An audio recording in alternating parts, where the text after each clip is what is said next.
Shalom Israel, I'm your brother Apollos to my left. Shalom, Oriata Jew. Alright, we're the mountains of Israel back with these righteous reactions. Hopefully y'all getting something out of it. We're doing our best to bring out God's laws to y'all while we're sitting in this hellhole, what we call America today. So we can get back to righteous households. We can get back to having households. We're at the point right now, it's pretty much done for families if you don't got God's laws in your house. So what we're trying to do is just help our brothers and sisters, man, realize we have to live by God. And at this point in time, you're not living by God. You're playing with God.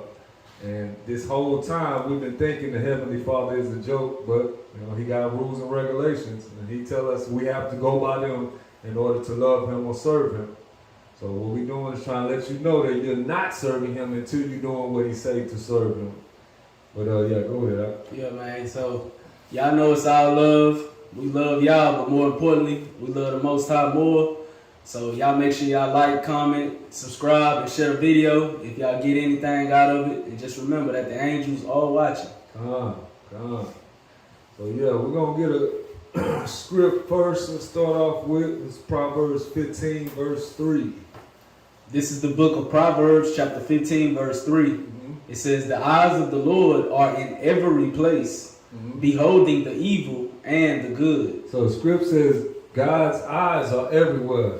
The Heavenly Father can see everything you're doing, whether it be good or whether it be evil. Well, this is how you know on Judgment Day how He gonna know what happened. But He said He was looking the whole time. Mm-hmm. Let's get one more on that. Ecclesiastes 13 and 12. Ecclesiastes 13, 12. Ecclesiastes. Yeah. 12 and 13. I said 13, 12. This is the book of Ecclesiastes, chapter 12, verse 13. It says, "Let us hear the conclusion of the whole matter. Fear God and keep His commandments, for this is the whole duty of man." So the scripture says the whole duty of man is to fear God and keep His commandments. Go ahead.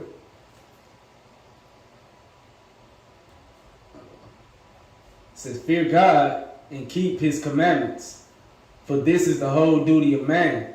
For God will bring every work into judgment." He gonna bring some works? Every work into judgment. So everything you doing, God see you. He said He gonna judge it whether it was right or wrong. Go ahead. With every secret thing. With what? Every secret thing. So you thought you had secrets. You thought the Lord didn't know about what you was doing, but He said He gonna bring that into judgment. Go ahead. Whether it be good or whether it be evil. That's it right there, man. It's plain and simple. He said the conclusion of the whole matter, fear God, keep His commandments. Why? Because He gonna bring everything you doing into judgment.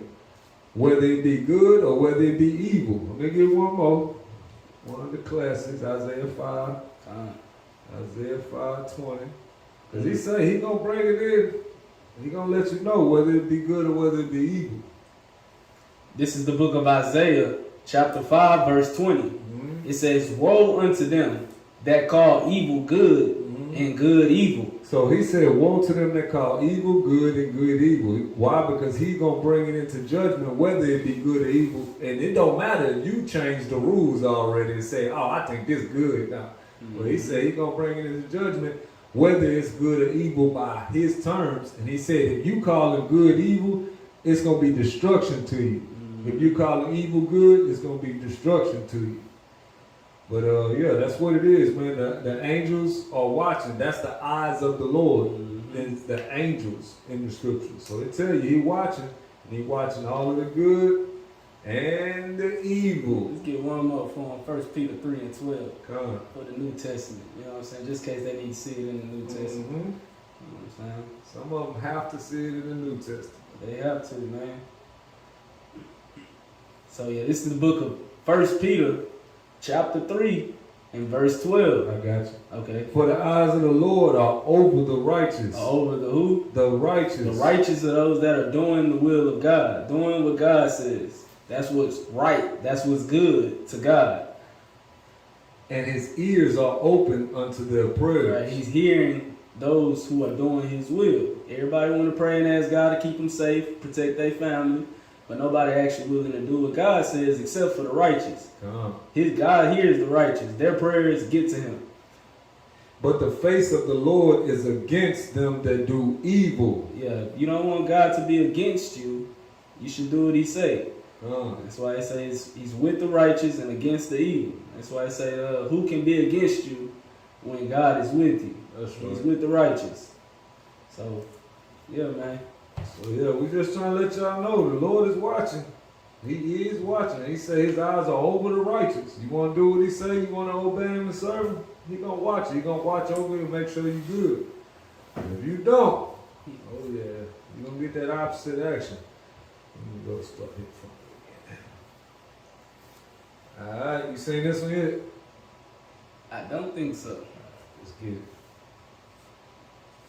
Can your man lead you even when he's learning how to? That's a convicting question right there, because us women, we like information, we like details, because it provides a sense of security and stability. And this isn't bad, however, it can come from the wrong place. When we know all the details and we got the who, what, when, where, how, why, that's when we will determine if we move or not. But is that what it actually means to be led? When we have this mentality, we will unknowingly, number one, put a standard of perfection on that man. And number two, we will not give him room to grow as a leader. When you read the Bible, it says God told Abraham to leave his father and his mother's house and go into a land that he will show him. Now, I don't want to focus so much on Abraham. I want us to look at the life of Sarah. She followed her man even when she did not have that much information. And that must be something that we commend her for, right? So the revelation that she got out of this, the revelation that she had, and which I believe many of us women need to grab on hold to, is can your trust be so deeply embedded in God that the trust that you have for your man is in the knowing that God will lead you? Said all kind of good stuff. I'm trying to tell you. I just want to go all the way through before we said something. You want to go first? If you can get 1 Peter chapter 3 in the Good News translation. Sean, you want to start? You want to start over, or you just want to go straight to the script? We can get it one more time. Okay. Let's get it We one can more go throughout so you can just Can see your it. man lead you even when he's learning how to? That's a convicting question right there, because us women, we like information, we like details, because it provides a sense of security and stability. And this isn't bad, however, it... Yeah, so that is a very good question, because the thing is, the man is always learning, especially when he's being led by God. God don't always tell us what it is, when it's going to be. It's called faith. It's called trusting the Creator. But without faith, it's impossible to please Him. So when we know that God deals with the man, and if the man is moving and his woman is following him, trusting God like she trusting her man as if she would trust God, because she's supposed to be submitted to her husband as unto Christ. When she's able to do that, that's a beautiful thing, and a lot can get done. But when that's not happening, it definitely slows up the progress. And she's speaking a lot of facts. Are you able to get it in the Good News? Yeah, it's worded real good in the Good News. Almost verbatim what she said. So yeah, sisters, can you allow your man to lead you while he's learning? You know what I'm saying? That's a good question. Great question.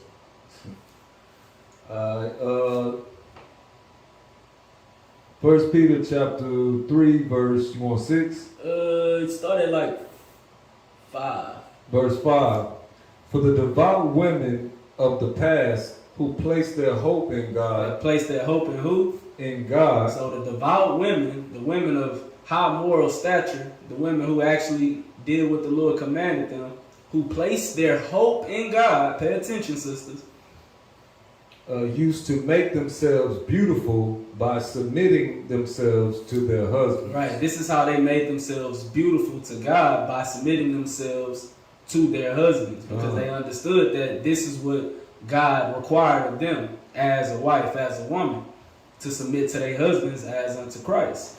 So they showed God that they trusted him by submitting themselves to their husband, even if they didn't understand where God was leading them, what was the next step, what was the plan, and what was the purpose. Even though, yeah, they should see the vision, but even if you can't see it at the moment, just knowing that God is leading your husband and you're supposed to follow him, that makes you beautiful in the eyes of the Lord. Not your makeup, not your hair, not none of that.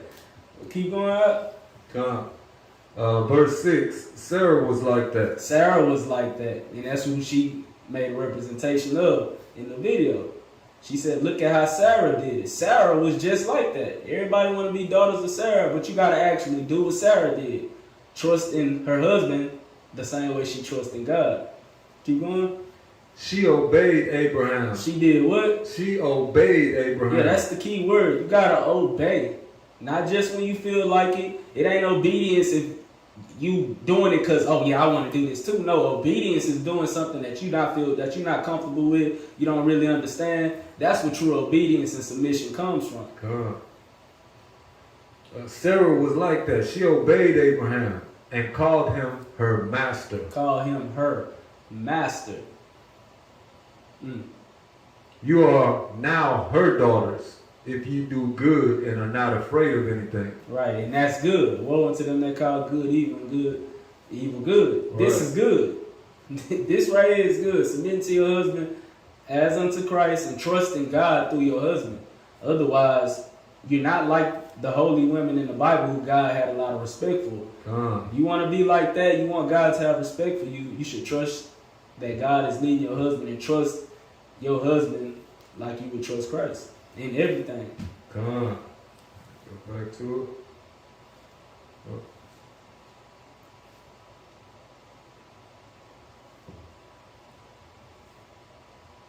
it. And stability. And this isn't bad, however, it can come from the wrong place. When we know all the details and we got the who, what, when, where, how, why, that's when we will determine if we move or not. But is that what it actually means to be led? When we have this mentality, we will unknowingly, number one, put a standard of perfection on that man, and number two, we will not give him room to grow as a leader. When you read the Bible, it says God told Abraham to leave his father and his mother's house and go into a land that he will show him. Now, I don't want to focus so much on Abraham. I want us to look at the life of Sarah. She followed her man even when she did not have that much information. And that must be something that we commend her for, right? So the revelation that she got out of this, the revelation that she had, and which I believe many of us women need to grab on hold to, is can your trust be so deeply embedded in God that the trust that you have for your man is in the knowing that God will lead him. That's it. You know what I'm saying? Beautiful. You know what I'm saying? That's it. Can you trust that God is leading your man? Can you trust that Christ is doing what he's supposed to do? And your man, especially if he's following Christ, that he's going to do what Christ tells him to do?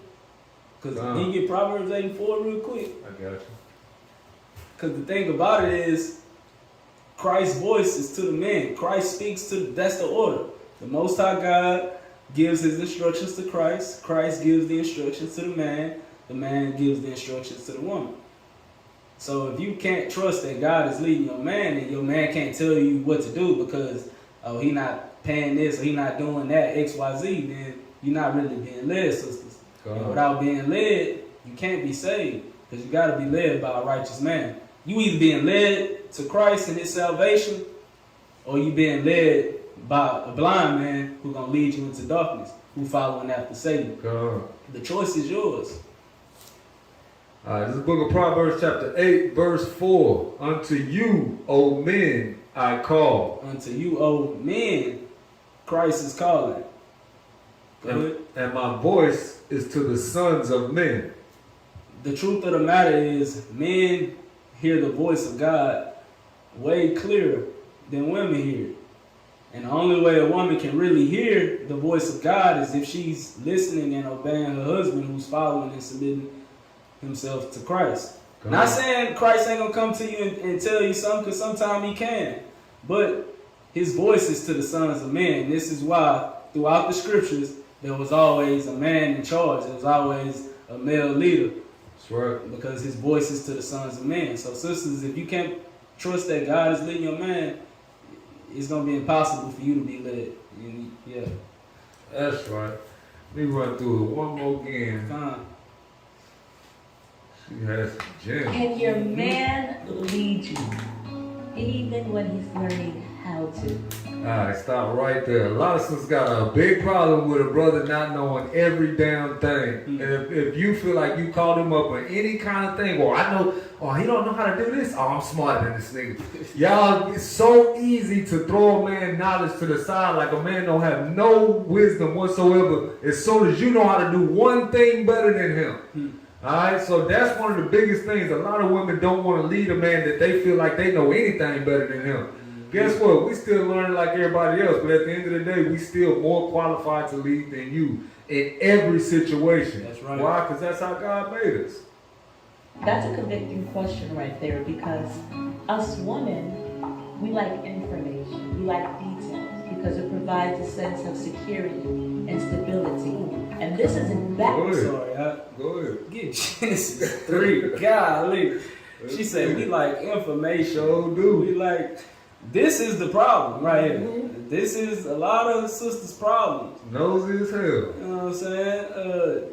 Actually doing what God told you not to do. You know what I'm saying? Genesis 3, Verse 4. Verse 4. Come on, you basically, like the brother was saying, you feel like, oh, because he may not know this one thing, and then we live in this information age where you just get on YouTube or such and such, and boom, it's at the tip of your fingers.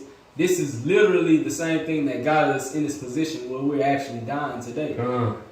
Actually going after quote unquote knowledge and wisdom that God didn't have set out for you. So it's literally the same thing. Satan is doing his job so perfectly that we literally just living the scriptures out. Genesis 3 and 4. The book of Genesis chapter 3, verse 4. And the serpent said unto the woman, ye shall not surely die. Right, because the serpent came and was like, yeah, didn't God tell you if you eat this tree, you know what I'm saying? Don't touch this tree unless you die. Right? And she was like, oh yeah, God said we can do all this, we can eat all this fruit, just not this one. God just said, don't eat this one. The serpent came to him and was like, girl, you ain't gonna really die. God ain't mean it like that. And this is the same thing that's going on. A lot of women feel like they can do the things that God tells them not to do, and they won't surely die. Keep going. Verse 5. For God does know that in the day ye eat thereof, then your eyes shall be opened, and ye shall be as gods, knowing good and evil. And this is what the information is doing to you. Is Satan is still using the same tactic today, making you feel like you can be as a god, that you can be in the position that God put your man to be in, and make you feel like you should usurp authority over your man, which we know is against God and against the scriptures. You are not supposed to be as a god. You're supposed to be following and obeying what your man say. Go ahead and get verse 6. Verse 6. And when the woman saw that the tree was good for food. Right, she's like, oh yeah, that's what I want. I want to have information. I want to have all the knowledge. So I don't need a man. So I can lead him. No, sisters. That's not what God created you to do. Keep going out. And that it was pleasant to the eyes, and a tree to be desired to make one wise. Right. She took of the fruit thereof and ate, and did eat, and gave also unto her husband with her, and he did eat. Right. So let's stop taking the things that Satan is making available to us, and because it's so easily accessible, or because, like the brother was saying, you got some information that your husband hasn't gotten it. Now you trying to bring him something like you better than him, or like you know more than him, or you more qualified to lead him. Don't let that destroy your household. Don't let that destroy your salvation, because this is the same trick from Satan. You know what I'm saying? And if you still falling for the same tricks, who's really the fool? And this is what the Lord meant when he said, let me get that in is it Corinthians 14. I think it's 15. 14:35. Yeah, that's what it is, 14. All right. We can start at 34. I got you. Come. This is the book of 1 Corinthians, chapter 14, verse 34.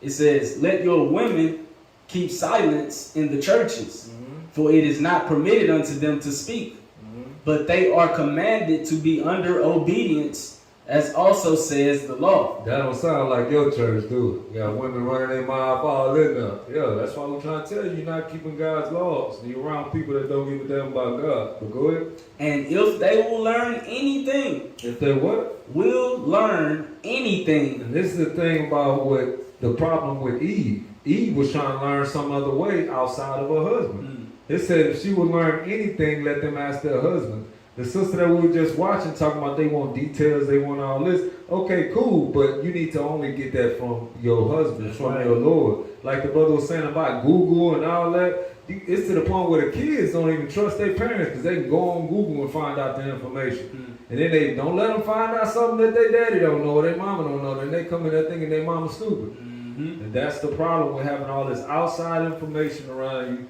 And people just giving your kids information, your wives information, and you not giving them that information. Hell, that might be not some information you don't want them to have. But they learning it from everywhere. Where you at? It says verse 35, and if they will learn anything, let them ask their husband at home. For it is a shame for women to speak in the church. So that was the only way they learned, is they had to learn from their husbands. So when we go back to Genesis 3, we seen she was out of line off the rip. She wasn't supposed to be learning from no other men. And need we remind you, Adam already laced this woman up. Hey, we can do all that God said. We can do all this right. We can eat all this right here. Just don't do this one thing. And what does she want to do? The one thing God said don't do. You know what I'm saying? It's just, you got to get that part out your nature, sister. If you're going to live a righteous life, and you're going to allow God to lead you to what's right. You can't think you wiser or smarter than the Creator. Ain't no outsmarting him. You know what I'm saying? Stop believing in the devil. Stop listening to the devil. Get him out your head. And this is why you need a man to cover you, to protect you, a man that you're supposed to be obeying. Because if not, you're going to destroy yourself. If you're not listening to your man, you have a man that you're not listening to, or you feel like you don't need a man, you're destroying yourself, sisters. You're destroying yourself. You're saying you don't need a Lord. You're saying you don't need Christ. Is what you're saying. Yeah. Because that's his way he set up for the women, is to go through a man to get to him. Y'all don't want to hear that though. And stability. And this isn't bad. However, it can come from the wrong place. When we know all the details and we got to move what, when, where, how, why, that's when we will determine if we move or not. But is that what it actually... The problem with that situation, let's get Matthew 25 and 40. The problem with that situation is everybody's looking for the top dude that knows everything. First of all, nobody know everything. So you're going to keep looking forever, all right? We a body of brothers. We got to come together and use each other's knowledge to get the whole gospel. So this is Matthew 25 verse 40. I got you. It says, and the king shall answer and say unto them, verily I say unto you, inasmuch as you have done it unto one of the least of these, my brethren, you have done it unto me. So the Lord told you women, you're supposed to treat your husband as Christ. You're supposed to treat your husband as Christ. So he's telling you here, if you've done it unto one of the least of these, you've done it to him. It don't matter if it's the greatest amongst all of the greatest brothers. That's not what matters. What matters is your husband. It's your master. And you're supposed to treat him with that same respect that the woman that's with the head leader of whatever is treating their husband. He's supposed to get the same respect that she's giving her husband. It's not no, oh, well, he's a lower ranking member, so we're going to give, but the wife is allowed to give him less respect and less reverence. No, that's not how this works. Clearly, he's telling you, if you've done it to one of the least of these, you've done it to him. It's not, oh, if you've done it to the greatest of them, you've done it to him. But he's telling you also to the least. So don't sit there and make it seem like, oh, because he don't have this information, he don't know this, or he don't know that. He just now new in the truth and all that, so I don't have to treat him as great. I don't have to give him as much glory. No, the Bible is clear. Even to the least, you still have to give that same glory. What glory? The glory of Christ. The same respect that you would give Christ. And that's where y'all going off. Y'all think, oh, I can judge the matter. Oh, is he worthy of the Christ treatment? Oh, he's not worthy. Let me go to the next man. Every single man that's over their woman is worthy of the Christ treatment because that's the natural order. Whether it even be righteous or wicked, whether the person be righteous or wicked, the law is set up so the woman can't say, well, he was wicked, so now I can be wicked. Oh, no, that's not how it works. You're going to be judged for your wickedness now. You're supposed to still do your job because that's the law that's set up. It's not, okay, well, this person broke this law, now we can eat pork. No, the laws are still in place. You don't change the law because you feel, because that's a lot of times what it is, you feel that this man is wrong. You feel like this man ain't worthy of your service, of you being subservient to him. You feel this way, and now it's like, well, he ain't worthy, so I don't have to do it. Again, all women that are under a man have to serve this man and obey this man with the same respect that they would give Christ. Or, we call it a citizen. Up and down. That's what it is. Can we get Esther 1 and 20 real quick? Back up. You just got to show the proof. You know what I'm saying? We know some of y'all ain't heard these things before. A lot of this information, God's knowledge is new to you. So we want to do our best to prove everything. Like the brother was saying earlier, whether he was the greatest man in the kingdom or the least man in the kingdom, the same honor and the same respect was supposed to be given. This is just how God set things up. Because no matter how low or how less important you think this man is, he's still greater than you, woman. He's still greater than you, sister. He's a man. You know what I'm saying? In the image and likeness of God. That's right. So if you're looking at this brother as if he's less than, this is like we just read in Matthew 25 and 40. If you're looking at this brother like he's less than or he's not worthy of the submission like the Ak was talking about, this is how you feel about Christ. And you got to be careful with that. And if that's how you feel about your man or you ever feel like that way about your man, you should definitely repent and change. Come on. It's the book of Esther, chapter 1, verse 20. And when the king's decree, which he shall make, shall be published throughout all his empire, for it is great. Right. His decree is great. All the wives shall give to their husbands honor, both to great and small. To great and who? And small. It don't matter his position in the empire, in the kingdom, in the government, or whatever it is, whatever society y'all in, all the wives are supposed to honor their husbands with the same honor that they would give Christ. Obedience and submission in everything. Anything less than that, we call it a citizen. That is what it is. They want the HNIC, man. He ain't the top dude, they don't want him. It's like he ain't nothing. The crazy part is, you sisters don't even be close to being the top sister. Y'all don't have nowhere near close to the skills that a man need, but yet all y'all think y'all deserve the top Negro in charge. It's amazing, man. And where, how, why. That's when we will determine if we move or not. But is that what it actually means?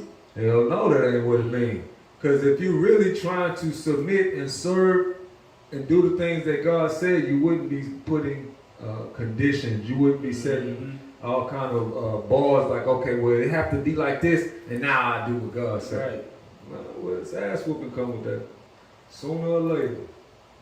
To be led. When we have this mentality, we will unknowingly, number one, put a standard of perfection on that man, and number put a standard of perfection. That's what we're saying. You can't say, oh, he don't have this skill, he don't have that skill, so I'm let off the hook from being a submissive wife because he's not the super nigga that I wanted him to be. It's crazy. Like this is the standard that's set up. And the thing is, the bar is continuously being moved. First, he able to provide, he able to do this, and now you want that Benz, and he couldn't come up with the Benz. Right.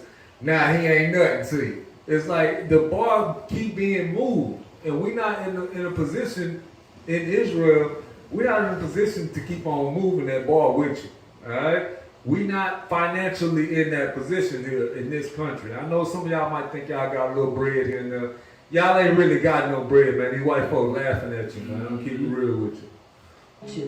We will not give him room to grow as a leader.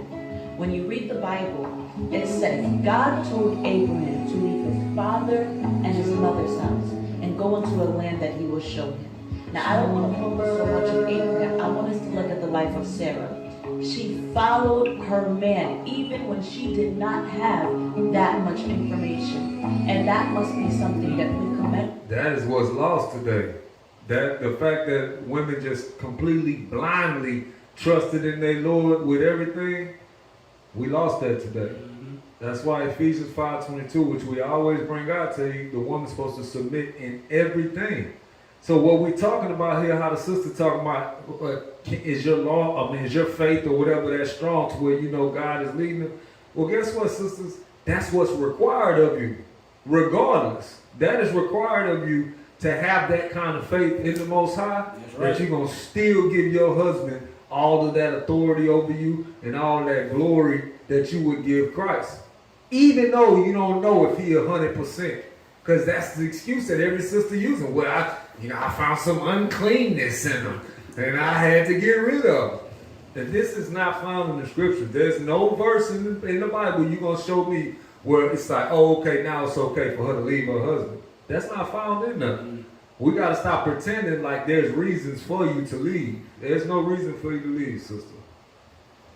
Before, right? So the revelation that she got out of this, the revelation that she had, and which I believe many of us women need to grab on hold to, is can your trust be so deeply embedded in God that the trust that you have for your man is in the knowing that God will lead you? Can we get the book of Hebrews, please? Come on, she said, so deeply embedded in God that you would trust this man.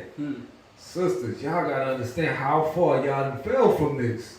If y'all love is nowhere near at the extent where you will trust this man to lead and guide you. Y'all like, oh, I love God, but he ain't this and he ain't that. That ain't going to work, man. That's going to get y'all messed up. Right up. What's another word for trust?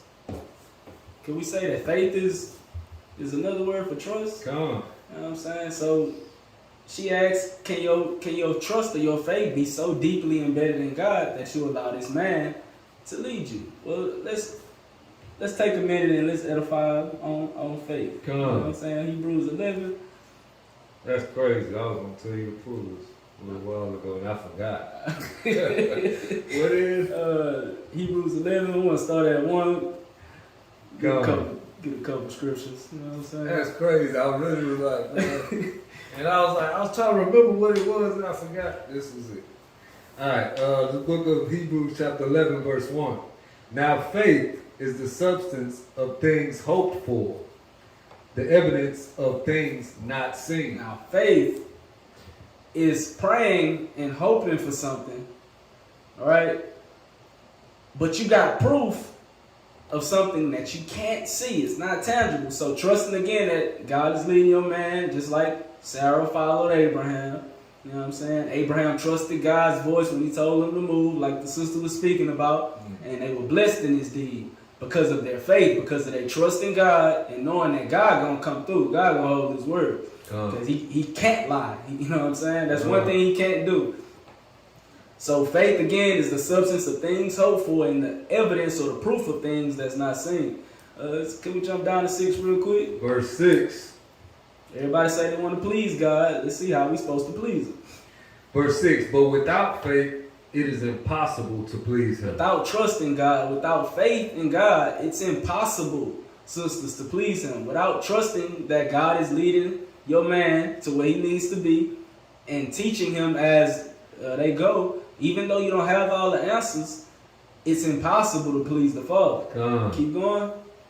But without faith it is impossible to please him. For he cometh to God, for he that cometh to God, or she, for he that cometh to God must believe that he is, right, and that he is a rewarder of them that diligently seek him. Right. If you diligently seek God, sisters, brothers, he will reward you for doing what he said, just like he did Sarah and Abraham. If we jump down to verse 8 a little bit, Verse 8 through 11. By faith, Abraham, when he was called to go out into a place which he should after receive for an inheritance, obeyed. He did what? Obeyed. Abraham obeyed the voice of the Lord, because that's our master, that's our Lord, and as men, we're supposed to obey the Father. You know what I'm saying? Everybody say they want a man of God, a kingdom man, but again, that comes with him obeying God over your feelings. You know what I'm saying? Keep going. And he went out, not knowing whither he went. Right. You think Sarah was comfortable? You don't know where we going? You know what I'm saying? You telling me God told you to just go over here, away from all your family and all your friends, all your kinfolk, gotta leave everything? Yeah, baby, let's go. We going. And she did what she was supposed to do. God. Just like he did what he was supposed to do. God. Verse 9. By faith. By what? By faith. He sojourned in the land of promise. Right, the land of promise that God promised him. As in a strange country, dwelling in tabernacles with Isaac and Jacob. Yeah, tabernacles is tents. They didn't have the fancy house, you know what I'm saying? The 3-story with the 6-car garage. They didn't have all that. They were dwelling in tents, and they were content with it because they had faith that God was going to lead them to something greater. The heirs with him of the same promise. For he looked for a city which had foundations, whose builder and maker is God. Right, because God promised him a city that he was going to sit on the hill, that was going to be a place for him to be worshipped at, the greatest city in the world, Jerusalem. You know what I'm saying? Keep going though. Through faith also Sarah herself received strength to conceive seed. This was through faith, because again, she was 99 when she bare the seed that was promised to Abraham, so that his seed can continue to live. That's all she wanted, was to just bear her good man a good seed. And was delivered of a child when she was past age, because she judged him faithful who had promised. Question is, sisters, do you judge God faithful, who's making these same promises? Because if so, then you should trust your man and submit to your man and obey your man as unto Christ, and just know and trust and have faith that God is leading your man to where y'all need to be, to what's good, what's perfect, without knowing all the who, what, when, where, and how, and whys. Just like Sarah did with Abraham. Calling him Lord. Calling him Lord. Master. Yeah, that's all I want. Are you know something on that? That was it. I think that was the last one. Can your man Yeah, that was lead it on that. But yeah, so matter of fact, it was something at the very end. Let me get be so deeply embedded in God that the trust that you have for your man is in the knowing that God will lead him. Oh, okay. No, I had to touch it already. All right, to the next one. I gotta go get my coffee. Put me right back. Let's see right here. She said, can your faith be in the knowing? It's the difference from believing and knowing. It's just a whole nother level. You know what I'm saying? When you know something for certain, you just remove all doubt. Sisters, you gotta know that God got everything in your man that he need to lead you. You gotta know this beyond the shadow of a doubt. And that's the only way I can be able to be led properly. You know what I'm saying? That's the only way. Without knowing that, you're going to question his every move. You know what I'm saying? You're going to doubt, again, what's the plan, where y'all going. And it's just not going to work like that, because in that, you're not pleasing God. You're not pleasing the Father. You're doing a terrible thing. You know what I'm saying? Make sure you're pleasing the Father. have faith and know what it is. You know what I'm saying?